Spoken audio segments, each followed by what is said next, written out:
ప్రపంచాన్ని అదేరా కుటుంబాన్ని మర్చిపోయి ఇంటికి వచ్చిన వాళ్ళతో సరదాగా మాట్లాడడం కూడా మానేస్తున్నారా? అవును పిల్లలు, శివాజీకి తల్లి జియాబాయి ఎన్నో మంచి కథలు చెప్పి ఒక గొప్ప వీరుడుగా తయారు చేసింది.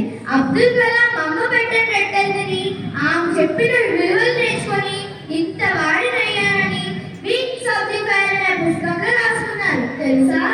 ఆ మహనీయుల జీవిత చరిత్రను చదివి ఉన్నత వ్యక్తులుగా ఎదగాలంటే ముందా ఫోన్లు పక్కన పెట్టి పుస్తకాలు చదవాలి. మరో మాట,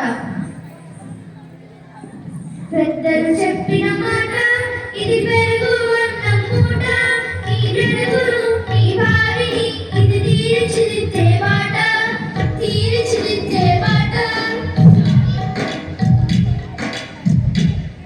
సారీ నాన్నయ్య, సారీ నాన్నమ్మ. ఈ రోజు నుండి మీరు చెప్పినట్టే నడుచుకుంటాం. మా ప్రవర్తన మార్చుకొని ఫోన్కి దూరంగా పరిస్థితికి దగ్గరగా ఉంటాము. అలాగే అమ్మా. నీరజ్, నీ పుట్టినరోజును ఎలా సెలబ్రేట్ చేసుకుంటావు? స్నేహితులందరినీ పిలిచి పెద్ద పార్టీ ఇస్తావా? లేదు నాన్నగారు, మా స్కూల్లో టీచర్ మానవ సేవే మానవ సేవ అని అన్ని దానాలన్నా అన్నదానమే విన్నా చెప్పారు.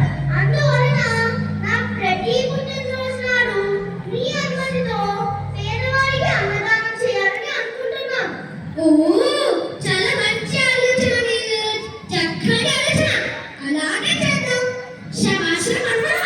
అంతేకాదు పిల్లలు, పర్యావరణ పరిరక్షణలో భాగంగా ఒక మొక్కని కూడా నాటి పర్యావరణాన్ని కాపాడవచ్చు.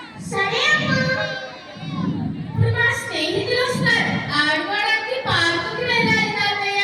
అలాగే అమ్మా.